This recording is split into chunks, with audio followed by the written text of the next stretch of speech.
What I remember my dad for, though, isn't missing time with him when I was 5 years old. I remember, you know, as a kid, you only remember stuff that like matters. You know what I mean? So yeah, maybe it sucked for my dad not seeing me when I was 5, but my memory of him, not once did I ever think about, gosh, he was at the high school working on football 70 hours a week. Yeah, you know what I mean? Same token could go for everyone, though. I think everybody that is an entrepreneur, and what is an entrepreneur, my definition is a creator, someone who creates something and brings something to the marketplace that either provides value or solves a problem. And a lot of times people don't realize that being an entrepreneur, much like getting a medical degree to become a physician or a surgeon or a dentist or orthodontist or an attorney, there's a lot of ups and downs, and it's a lot of hard work. The only difference is that you don't have this game plan. Like, you don't have a 4-year education and then another 4-year education and then another 2 years or whatever, where everything is laid out for you and all you have to do is just put in the work, study hard, and maybe make some connections along the way, have the financial backing or get loans or whatever. But for the most part, like, it's pretty mapped out. Like, if you want to become an MD, you want to be just a general physician, like, here's what you have to do. It's been written. But an entrepreneur who wants to either solve a problem, bring value, or build something, there is no like real game plan. Like, the only thing that you can learn are from people that have done it before, and you can, beg, borrow, and steal to be able to learn from them, whether it be directly, whether it be through their books, through their courses, through mentorship programs, whatever. It's not easy. And so my question to you is, like, how did you, becoming as successful as you are, how were you able to mitigate like the highs and the lows and the pitfalls and the failure and the, I'm sure you've had some people along the way like, dude, like, what are you doing? How are you, don't you want to go figure something else out? Like, you just, it's not working for you. Like, how were you able to repel all of the negative talk, and how were you able to keep going in pursuit of, finding this success no matter what? You were just persevering, and you just knew in the back of your mind that you wanted to do it. What was your mindset throughout the whole thing? I know that's a loaded question. It's a big question, but I think it's really important, and it's a great way to start off this conversation. Sure. Yeah, I think, there's different levels of risk an entrepreneur takes, okay? If you're bringing something new to the market that's not currently there, and you not only came up with this idea or you invented this product or whatever, and it's just brand new, you got to go find that audience, and you got to really create that audience and educate the consumer on why it makes sense for them. And that's a little different, business to business or business to direct to consumer.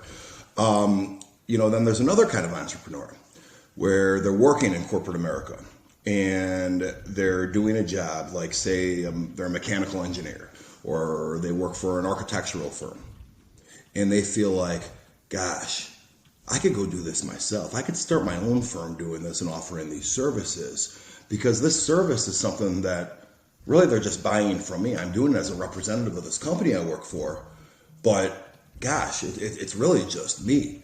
Well, for them, they know that audience is there, but their risk then is leaving their job in corporate America. And if they're good at what they do, let's say that's well into the 6 figures, that job, relatively to whatever kind of occupation we're talking about, plug in whatever number makes sense. For me, to answer your question, it was me working for an insurance giant, okay? And I was making very good income. And my risk was walking away from that job and going to a $0 paycheck to saying, hey, I could do this on my own. And I could get these same types of clients doing the exact same thing. But my upside's substantial. My downside is pretty clear. I'm walking away from a great job. I got an area vice president title, and shoot, I'm only 27 years old. Look at me, wow, my parents are happy. Look at this, I got a 401k, I'm doing all this. Are you crazy, John? You're an up-and-comer. You're a superstar over there. Why would you leave that job and that career path to go do your own thing? And then you got that feeling. And then you also got everybody around you that's been brainwashed. All of your colleagues there are buying in. They're drinking that same Kool-Aid that you've been drinking, that you're trying not to drink because you have this idea. you'll never be able to get those same kinds of clients. You're never going to get that large or middle market account to come work with you. They're going to see all these resources. They're going to want to see that you've been in business for 100 years. They're going to want to see that your company's publicly traded. I said, well, why though? Why does it matter? When I'm the one doing the consulting, I'm the one developing these products, and I'm the one bringing them these services. So for me, it was really a calculated risk, Mo. It was saying, gosh, I don't need to have 1,000 clients to make 200 grand personally one day when my company is making tens of millions. I only need a small chunk to replace that 200 grand. Okay, I need that small chunk to replace that money. And by the way, I don't even know why I said 200 grand. I was making like 140 at the time. To replace that, I only need 4 good accounts. That's all I need. All right? Now, one day, maybe when I'm 50, if I stay there, I'm going to be making 300, 400 grand. Because I'll get those little raises and I'll, start writing stuff and my commissions will go up. But I can make that really quickly just with 10 or 12 accounts right now on my own. Don't worry. Those 10 or 12 accounts aren't ever going to go to you. Well, what I found was that they did go to me. I took that risk. I dove into it, got those accounts, relatively quickly replaced that, and then an amazing thing happened. Year 4, well, sometime between year 3 and year 5. You're chugging away. So if this was my salary back then, I left, goes to 0, chugging away, somewhere around year 1.5, I'm about the same. And then right around that year 3, 4, 5, we start going like this. And not only did that keep going like that, substantially at a very similar, I guess you would call it slope. I've never really characterized it like that before. Not only that, I'm also building wealth. So not only are my paychecks higher, I'm also building wealth because I've built equity in something that I own 100% of that I could sell one day on top of it. So, when I say I did a calculated risk, all right, look at what that upside is, okay? And for me, my safety net was being like, hey man, if you can't do this, go back to corporate America. Hey, you tried. I had that safety net. I knew those jobs would still be there. So you probably got a lot of entrepreneurs, Mo, that are listening to your show right now that are taking a very different kind of risk. But you also probably got some people that have some kind of glorified side hustle over here that's in something totally different than what their real career path is. Those people in that career path, I think, really could learn a lot from me on the model for success. I love that, and it's such a direct approach, right? Mm-hmm. Like, yep. We all have this idea, we romanticize about, I can create anything, and the romanticism comes from like, the thing that we could eventually achieve, and yet we don't focus on like what are the things that we're doing daily that are consistent, repetitive, not glamorous. It's not romantic. It's nothing that is really something that you would create a movie around, right? It's like, dude, you have to put in the work, and you just got to keep going, and you got to pivot when things don't work, and make those distinctions and be able to make those adjustments on the fly. So I appreciate that about you. I think that what's also interesting, man, is you have this like no bullshit like aura about you, which I vibe with very, very much. I can't tell you how many times I've spoken to people that have found tremendous success in their life, but it's like people don't want to hear like the beauty that you have achieved now at the tail end of things and how your life is beautiful. Like, people want to see and hear the struggle. I think that's where people are really yearning for, because they want to know what it's like, and they want to know that what they're going through right now. Like I just had this guy send me a message, I don't know, last podcast, so 2 weeks ago, not last podcast, about 3-4 podcasts ago. And he asked me a question and he's like, I'm struggling with keeping my head above water, working contract jobs, doing anything I possibly can to make sure that the bills are paid and that we've got food on the table.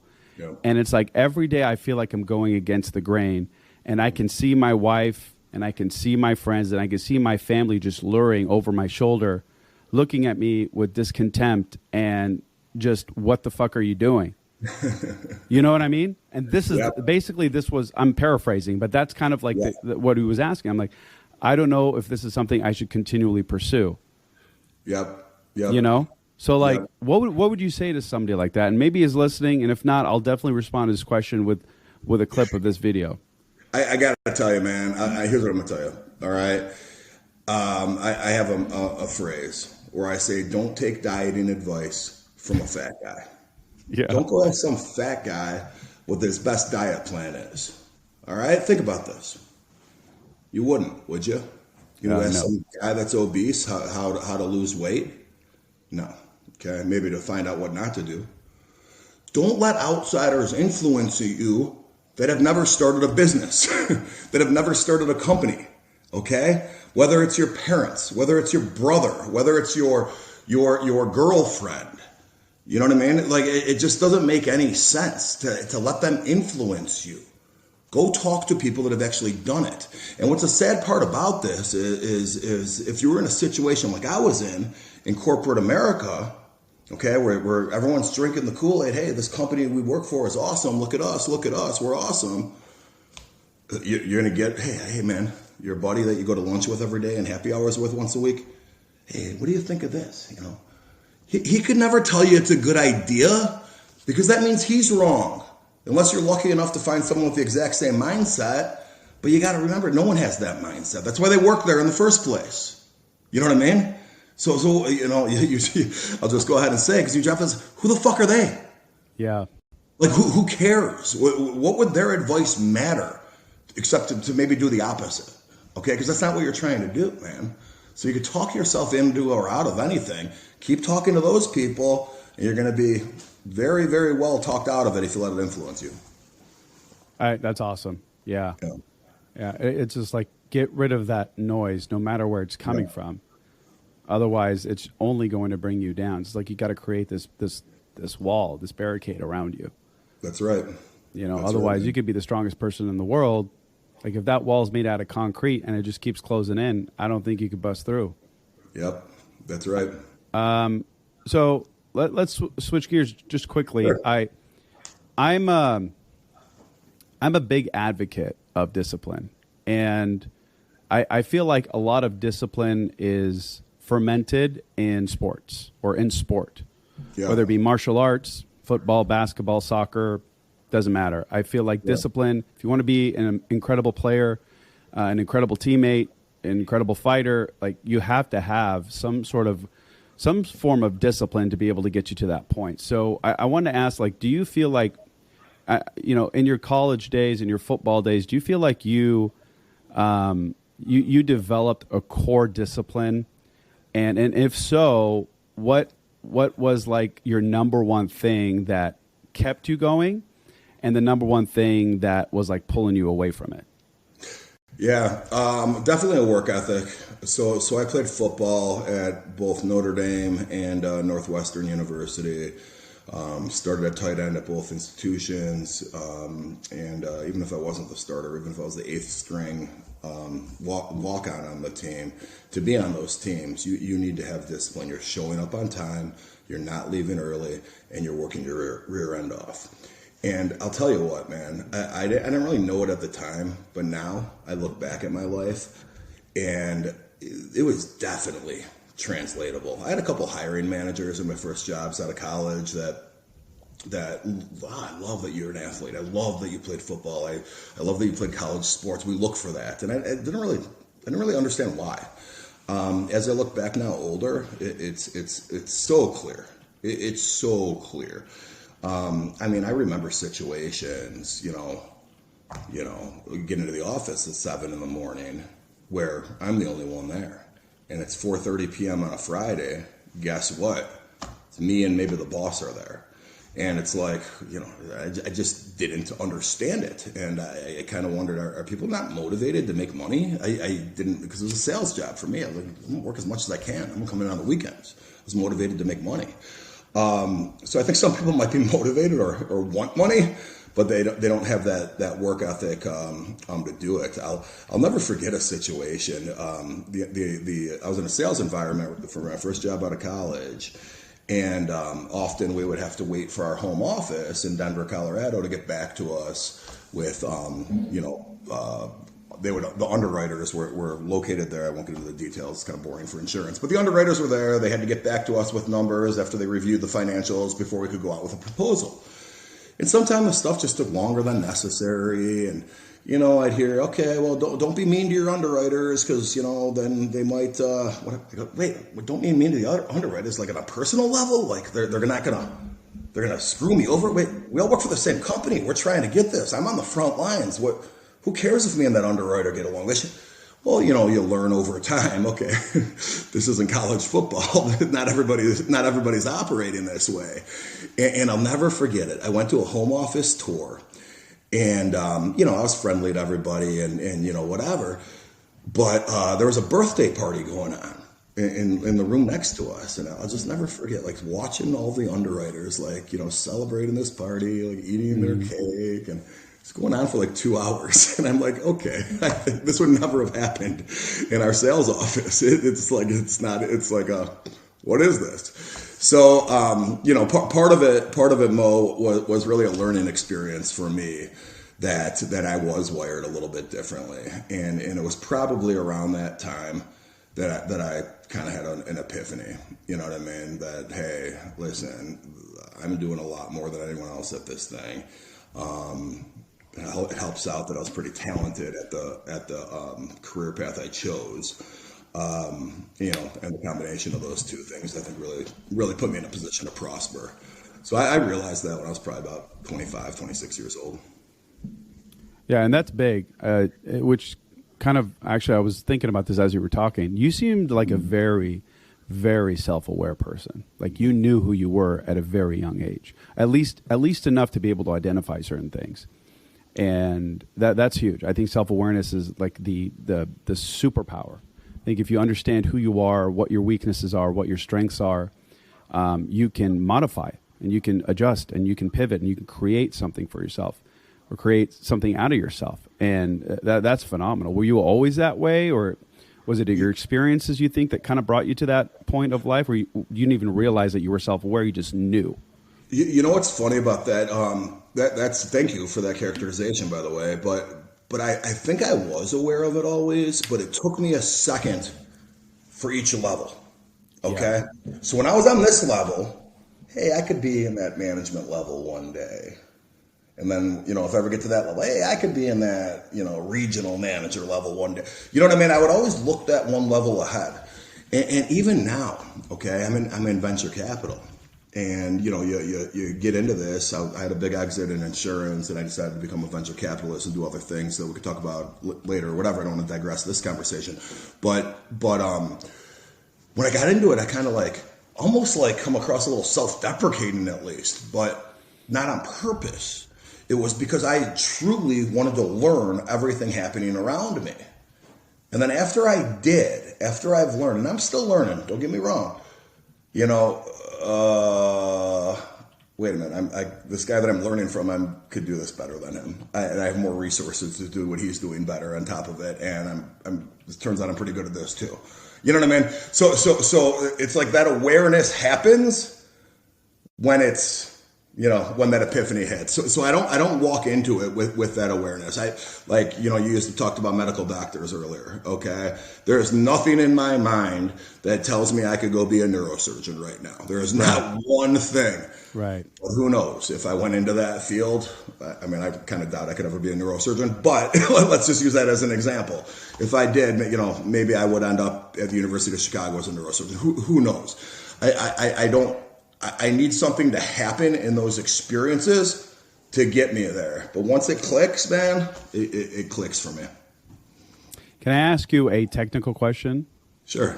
So the average audience, I would say, is between 24 and 34. Okay. Predominantly male. Okay. I think like 69% or 70% male. And this is something that I always get asked, and I think you're the perfect person to ask since you're in, I guess, finance. Would it be technically finance? Kind of.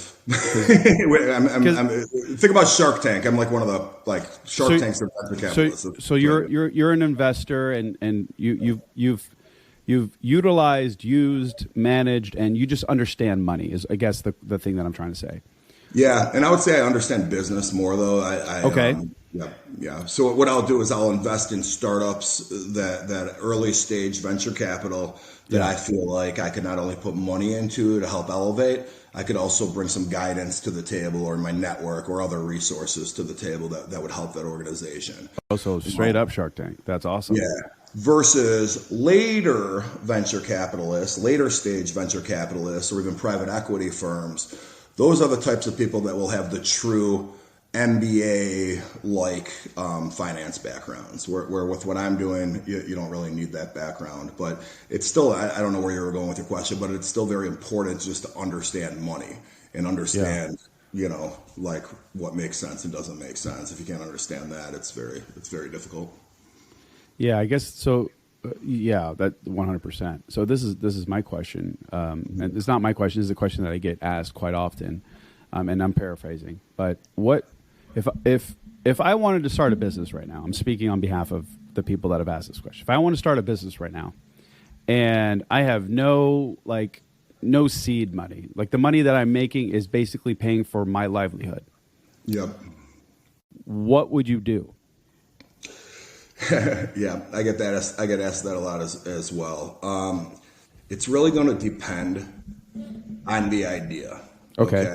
So I'll use myself as an example. I worked for an insurance company. I decided to start an insurance company.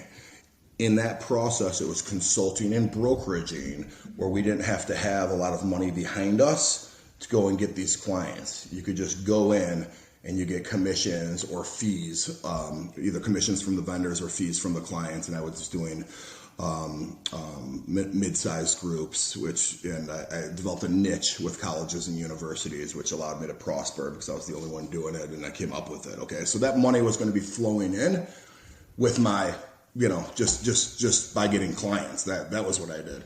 You know what I mean? Starve until you start getting clients, then budget your life based on whatever revenue you had coming in. It was the position I was in there. If you have an idea that requires capital and you need seed money, now you got a little bit of a problem.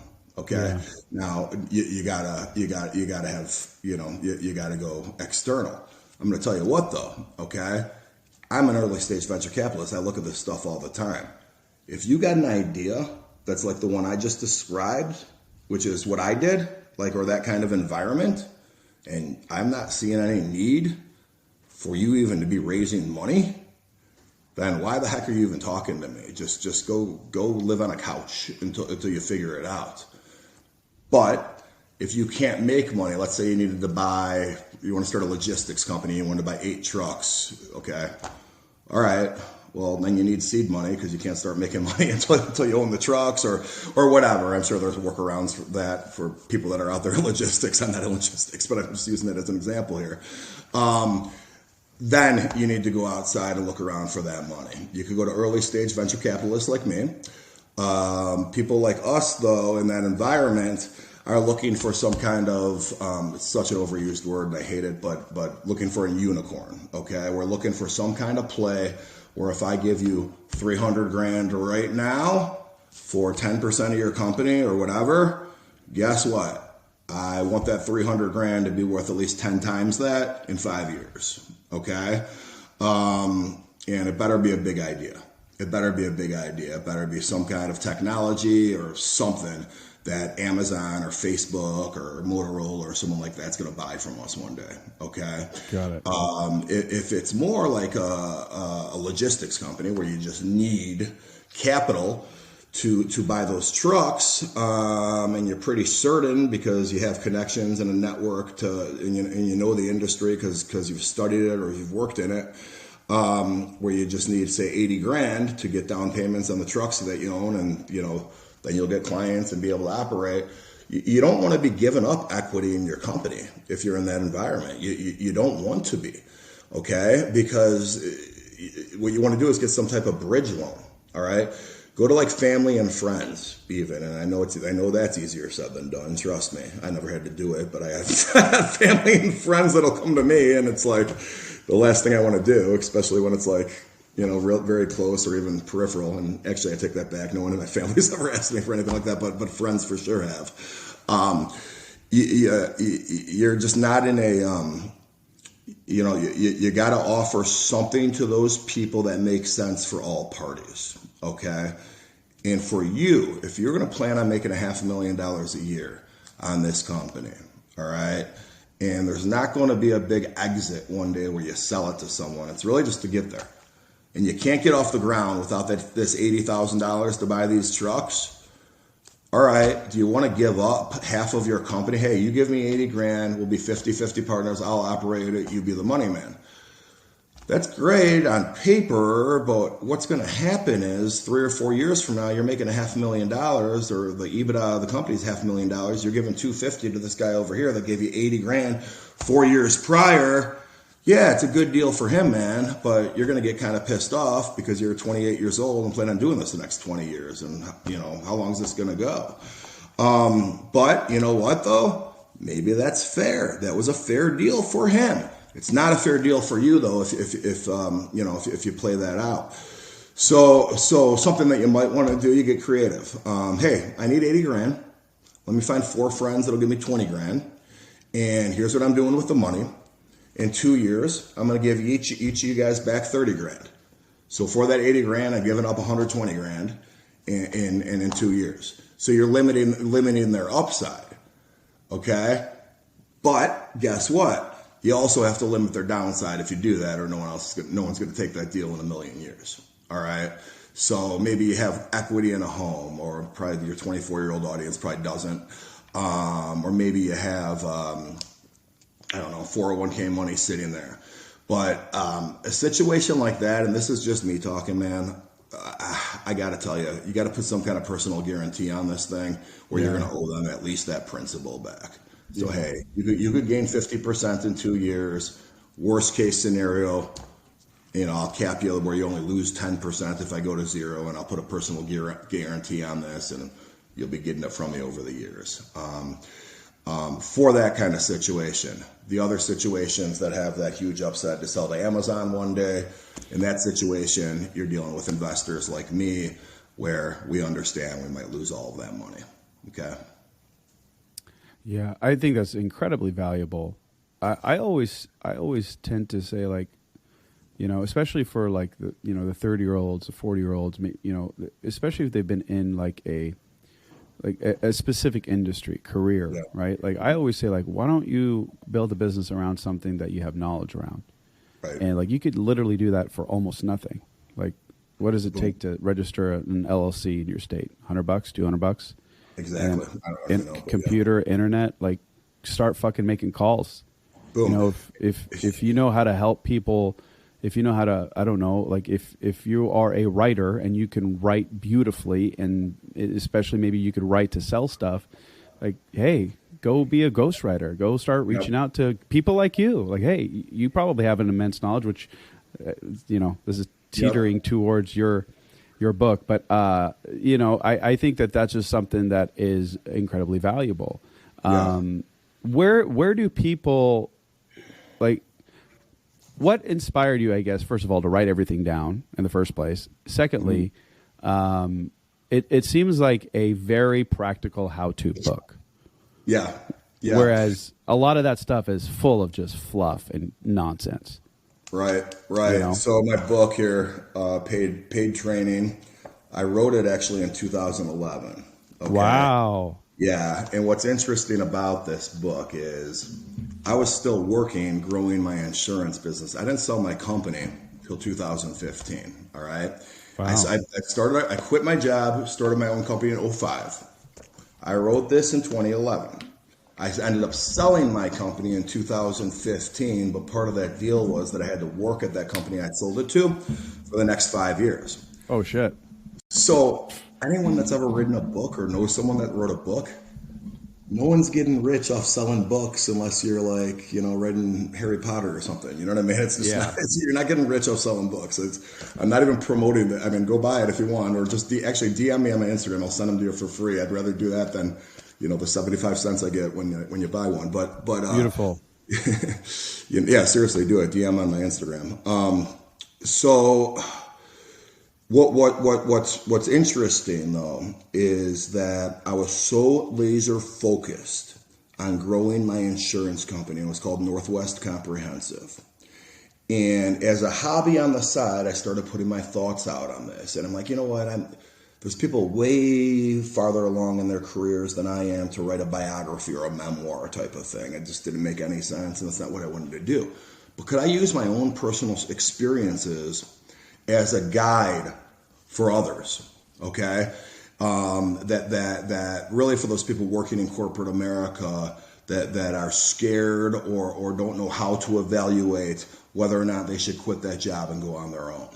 And you know what, Mo? I got to tell you, man, at the time, it probably didn't feel this way, okay? Or maybe it felt this way at a subconscious level. But looking back now, I was motivated because I wasn't getting the respect in my industry from my industry colleagues and peers that worked at much larger organizations. But I was making literally 10, 20 times as much money as them, doing the exact same job, okay? It was this brainwashing of corporate America, all right? I remember going to like industry events, okay? So like one of the big players in the industry I was in is called Aon. If you ever heard of Aon Insurance, I don't know, you'd have to kind of be in the industry to know. But they're big, multi-billion-dollar company, okay? I remember going to like a Bulls game in a skybox that one of our mutual vendors was hosting and bringing all of us kinds of guys there. And like somebody with like an account manager title, like thought she was above me because I worked for Little Northwest Comprehensive. It didn't matter that I was the CEO and it was my company. It was just like, yeah, okay, little guy. Or the people that I worked with at my other company, the Aon I never worked at, but a company similar to that I did. I'm not going to say their name. But I'd see my peers there, and it's kind of like this country club environment. Like I'm not in the clique because I don't work at these places. That's ridiculous. I'm the one retiring when I'm 43. You know what I mean? Like this is how it unfolded. So I think that was part of my motivation. I do want to help people. I really do. And especially now I want to help people. Right now I got the time to do it. I'm not laser focused on growing anymore. At that time in 2011, I definitely was. To the extent that I didn't even promote the damn book. I didn't promote the damn book because I didn't want my clients that I'm making 80 grand a year off of to like think that I had any other focus than the book. You know what I mean? You know how many books I would have to sell to replace $80,000 a year clients if 5 of them left me over it out of all the ones I had? You know what I mean? So, I think that, I don't know if I get a little, I don't know if that digressed too much in answering your question. But, it's, I'm glad I did it, man. I'm glad I did it because I tell you what, I read it now every once. I didn't really pick it up for years. I read it now every once in a while. And the energy that I have in that book for those particulars, I don't really have anymore. I have it, but I see the world differently because I've kind of like got to the, what I saw back then as the promised land. Yeah. You know what I mean? So I'm not like that passion. If I wrote it today, the tone would be so much different and it probably wouldn't be as good, quite honestly. So you wrote this basically when you were in the middle of it all. Like, yeah. I feel like everyone that is in the building phase or in the middle phase of whatever it is that they're building would benefit great. I want to read it, to be quite frank. Thank you. Yeah. Thank you. I want to read it. I love that building phase. I want to see like how you were thinking What made you decide this versus that? And how did you shift from this perspective to this perspective? And why did you do that? Like, that's the shit that I love. That's why I do these interviews, because it's so profound to hear from people that have risen from whatever circumstance they were in and not only become successful financially, but like you yourself, like I feel like as an individual, you have to change. Like, you can't just be the same person that you were when you didn't have anything to the person that you are now that has everything. Like, your perspective has to have some sort of change in significance, and the way that you view the world. Like, you even just said it. Like, if you were to write it now, it wouldn't have the same sizzle in essence, right? Yeah, and you articulated that much better than I just did. Thank you for saying that. Absolutely, man. No, you're doing a great job, brother. And I just want to say, so just the book, and I didn't even know we were going to talk about my book today, but I'm going to tell you what, I didn't know we were going to talk about it, but I have it sitting right here. I'm just kidding. I will say this, though. It is meant for that person in corporate America to help them evaluate leaving. And it's also encouraging you to not take like a Mark Cuban kind of approach. Hey, eat ramen noodles, live in the backseat of your car till you get there. It's more of an approach saying, hey, man, unless you're inventing Facebook or something, just learn the industry working for somebody else. Paid training. View that time there as paid training. And then it gets into the evaluation of how to know when you're ready to go out by yourself. So that's and actually I that advice, man, that's worth $1 million. Like if this was me, I don't know, 15 years ago, and I could write you $1 million check for that advice, I would, because it's so pivotal, man. It is so pivotal. Like, go work for somebody, learn the fucking industry, get paid while doing it, and then go do your own thing. Yep. Like, how much simpler can you guys want? Like, that is literally the ultimate formula. So if you're looking at wanting to get into insurance or sales or real estate or mortgage or building your own business around advertising, media, whatever, go get a job, work a 9 to 5, learn everything you possibly can, get paid, support your family, all the while start building your side hustle, slowly but surely learning everything you need to do. I fucking love that, man. Thank you so much for sharing that. One last thing before we gotta let you go. I know we got about 15 minutes or so, but something that I wanted to ask you, what was like, I don't know if you had a family throughout all this. I don't know if you were married. I don't know if you had children. But if you did, or somewhere along the lines, like, well, let me ask you first. Did you have a family, or were you having any, were you married at the time? When I started my company? Yeah. It's funny. It actually timed up hilariously. I had just gotten divorced and had a young kid at the time. At the time? Yeah. Mm-hmm. And how was that, like, how did that affect you? Like, you seeing your child? It was interesting timing. I'm actually really good friends now with my ex-wife, and we kind of kid a little bit. Hey, if you would have waited a couple more years, you would own half that company. We make a joke out of it. Her and her husband are actually really good friends of mine now. We go to vacations together and everything. Oh shit, that's great. Yeah. We've had co-parent. I should write a book on co-parenting and how to make it work. It's been a great experience. But from a man's perspective, I think you should. I think that would be great, because a lot of the stuff that comes out in that perspective is either written by a woman or a psychiatrist or psychologist of some kind, and it's nothing really practical. It's more based on theory. Yeah. Wow. You know what? Yeah. Maybe I don't know. Maybe we'll see. Bro, why not? Yeah. I'll tell you what, man. It goes back to what I said earlier about a calculated risk. Okay. Yeah. And one of the things that had happened to me, okay, was that I stopped learning and growing in the environment I was in at the company that I worked for. Okay. Yeah.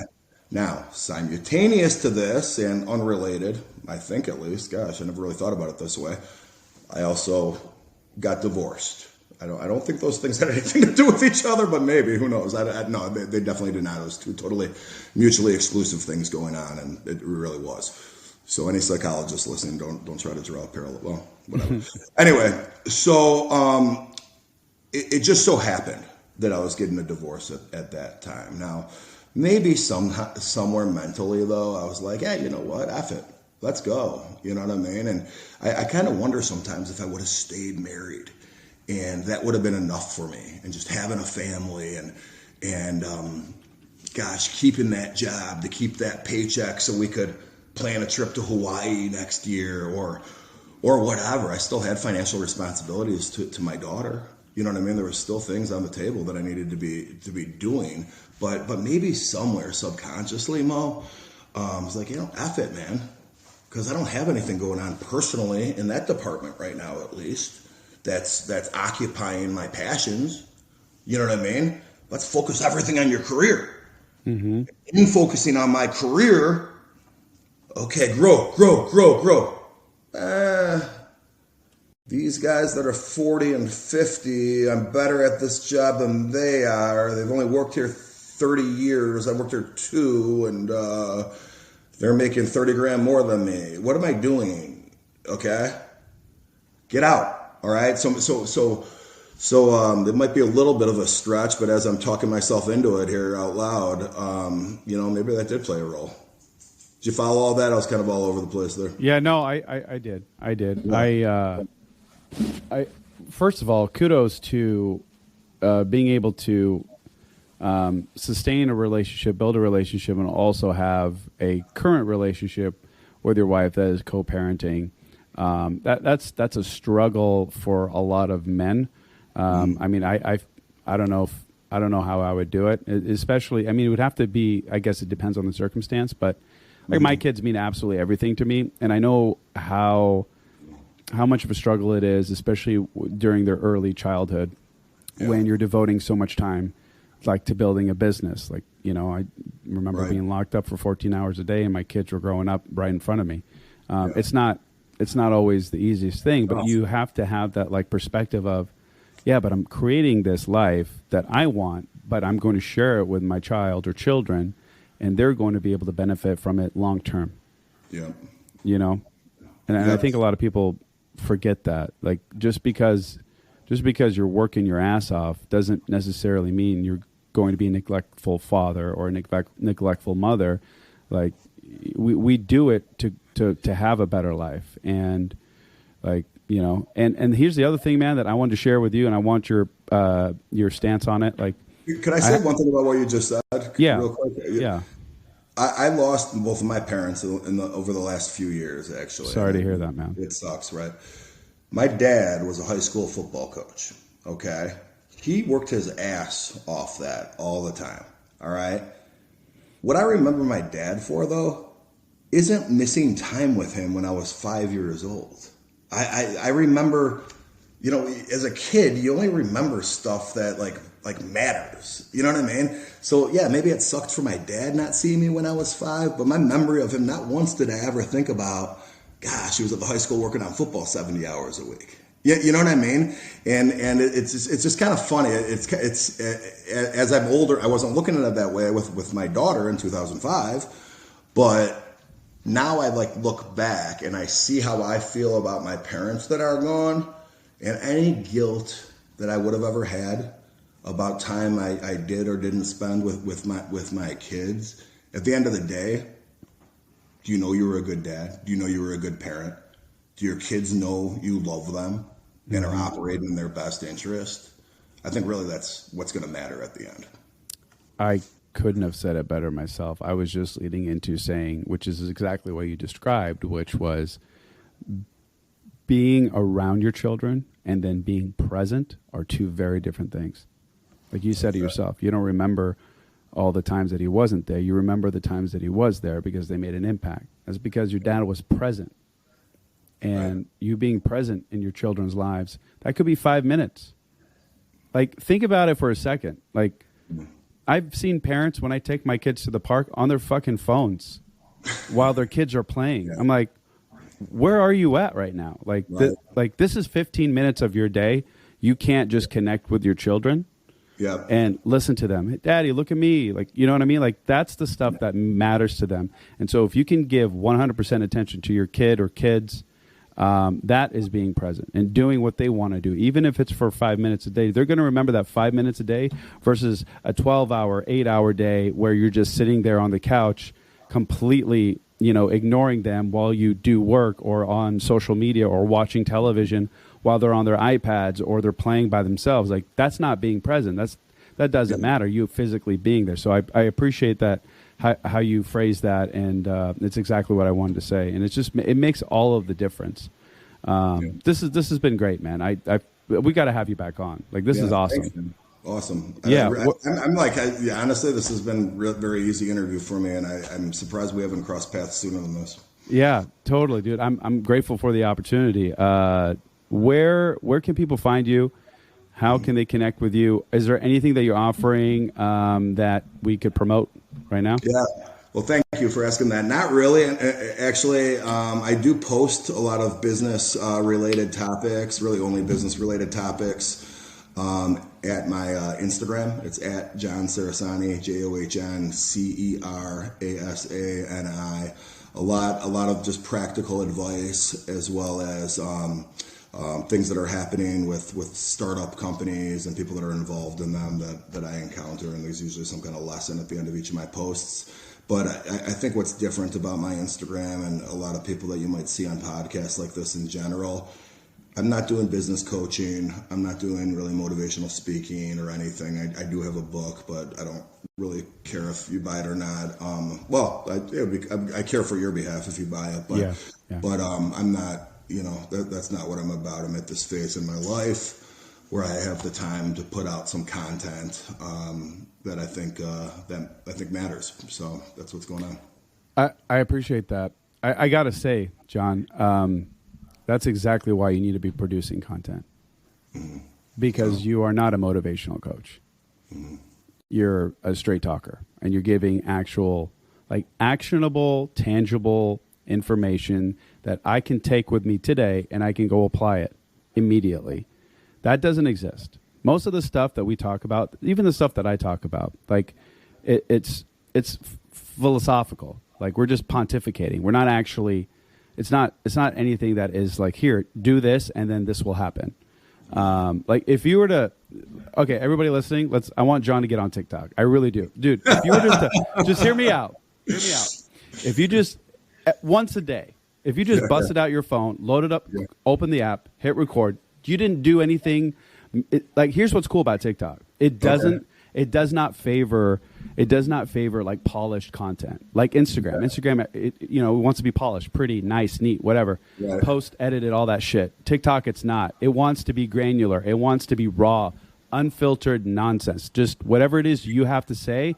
You don't need to worry about captions. You don't need to worry about title tags. You don't need to worry about hashtags, any of that shit. Yes, it can benefit, but if you were just to take once a day, you open up the app, you hit record, whatever was on the top of your mind that you felt could be valuable, and it was 10 seconds or 20 seconds or 30 seconds long, and you did that on a daily basis in 30 days, I guarantee you have 100,000 followers. I fucking believe it. Is that how it is? Is it that easy? All right. I believe it. Yeah. It's because right now the organic reach is insane. Yeah. And there's not enough of you, man. There's Bradley, who does a little bit more, no bullshit stuff. But dude, I mean, your come up story, your diverse background, you have the mentality of an athlete and the discipline of an athlete, and also the money side thing, the business thing, the entrepreneur thing. It's a very, very cool package that you've got. And I think that if you were to spend a few seconds just giving a tip and just publishing it and not doing anything other than that once a day, I really think it would be beneficial to a lot of people. And who knows, it could build a bigger brand that you already have. I'm just saying. All right, everybody that's listening, by the time this airs, I think we're probably going to have, a week or two before it actually airs? Yep, right? About 10 days, yeah. Maybe I'll have a TikTok account, so try Hell yeah. John Cerasani on TikTok. I'm gonna harass you on Instagram, and then I'm going to follow you and watch your shit. All right, dude. I appreciate you, man. Thank you so much. This has been phenomenal. All right, stay in touch. All right, bye now.